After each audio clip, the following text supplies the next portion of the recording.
These are 6 money habits I've been teaching my 2 boys who are 5 and 7, and now they're very money savvy because these tips have been secretly learned from my very rich clients. As a mortgage broker with 15 years experience, I've gathered all their secrets, passed it down to my kids, and now I'm sharing them with you. Now, these 6 money habits, my rich clients do not want me to share them with you, the poor folks, because they want to keep the status quo and they do not want your kids to be rich. Now, before I pass these 6 tips onto you and bestow them onto you so you can break the first generational chain of poverty in your family, I want you to accept you need to start giving your kids an allowance. That's correct. If your kids are between 5 and 10, you need to start giving your kids money as an allowance, and I'll show you how. So the foundation before I give you the 6 tips is that you need to start giving your kids a weekly allowance. For example, I give my kids $8 a week weekly allowance, and you need to specify a specific day. For example, for me, every Monday, Dad will give you $8 per week. It first begins with the number 1 tip or the number 1 rule of these 6 money habits. Is, for example, you're going to be very clear when you give them the $8 or whatever money you want to give them. I suggest $8 to begin with. You set the clear rules, which is if you spend this money all before next Monday, for example, I said every Monday, well, the next few days, for example, if they spent it in 2 days, then the next 5 days, then there's no money. And for me, no excuse, no mercy. If you spent it all, you then need to live with the consequences. And then after I set the rules, I set the goal of what I'm trying to teach you kids, even though they're 5 and 7, they still understand, is self-discipline. And also patience. Let me interject here before I go to tip number 2 is you got to let the kids spend whatever they want. For example, my kids like to spend on lollies or ice blocks at canteen. Let them do it. Don't control. You want them to go and spend and realize the mistake that when they spend too much, there is no money to be given to them to buy further lollies and ice blocks. And that leads to money hack number 2 that I introduce to my kids is that they can certainly ask for advance. For example, they obviously 9 out of 10 times when they begin to get an allowance, they spent all their money.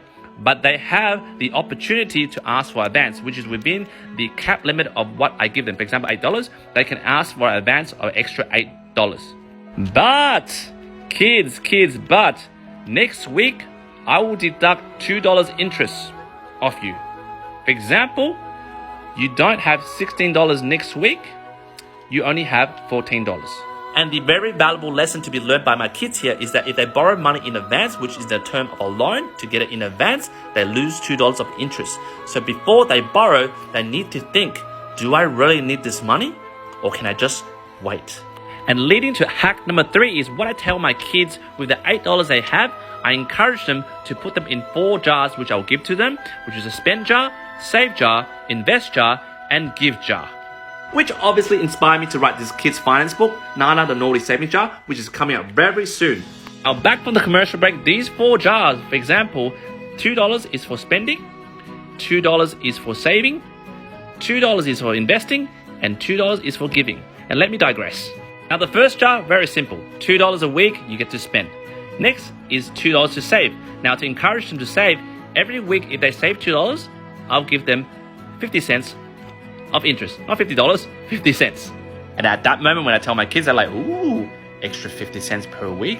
They don't understand the concept, but as I give them 50 cents as they save $2 or even more money, wow, they're like, Dad, I like saving. And the other $2 jar, when they put money in that $2 jar, is they're investing in my business. For example, my 15 years mortgage broking business, and now my new business, which is the Kids Finance Offer Shop. For example, they spend $2 for the supplies of, making this book a reality. Obviously, costs of making this book. For every $1 they invest, I give them back $2. Yeah, that's how I treat my investors. But that is based on my net profit. For example, my turnover, which is the sales of you guys buying the book eventually, and then minus the expenses, which is the cost of printing the book. And in the final profit, based on how much I have, I'll give them 2 times of whatever they've invested in. Now, for my engineering and accounting parents, don't get too overly worked up on how this works. As long as there is some form of profit in some sort of side business you're doing with them, just give them the profit in a very loose sense. For example, in total, in the year that they've been doing and playing this game with you, they've invested, for example, $50. Then give them back $300. It's just a concept. You're planting the seed. Oh, if I invest in, a business, then I'll get a return. It's just that's the basic concept. Don't get so caught up in the bloody mess. The final jar is the gift jar. This is to give to charity, all right? So at the end of the year, we go choose a charity they want to give in, and basically, whatever money they give, we double it. And then we show them the benefits of their giving. For example, kids having clothes to wear, homeless kids having shelter, and then basically saying, hey, you contributed to that. So basically, it gives them that, endorphin feeling that, giving and charity is good. And final hack number 4, which we have some fun with our kids, is to teach them entrepreneurial skills. For example, the net profit they get from the investment jar, for example, they've got $300. We encourage them to use that profit to buy, stock, supplies, whatever, things that the kids at school need, and try to make a profit. For example, my eldest child, who's 7 years old, loves soccer. His friends also love soccer. They all love Messi. So what we do with the profit is then we go and buy from, for example, Alibaba, or maybe sometimes from Etsy, like stickers, right? And then we try to make, or he tries to make, pens and stationery that has Messi stickers on it, right? And then he tries to sell them to his friends. So far, it's a work in progress. We're still refining the R&D section of this little business that he has.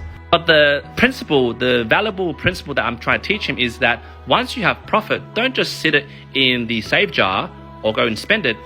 Reinvest it into a business to try to make more money off it. And I'm sure your kid will say this to you, which my kid said this to me at a very early stage, is that, hey dad, what if I don't make money? That's fine.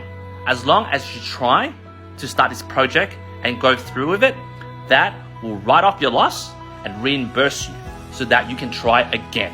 As for the other 2 hacks or the 6 hacks, I'm keeping that to myself. Let's see what you guys think about these hacks. And if you want more, jump in the comments. Let me know if you want part 2.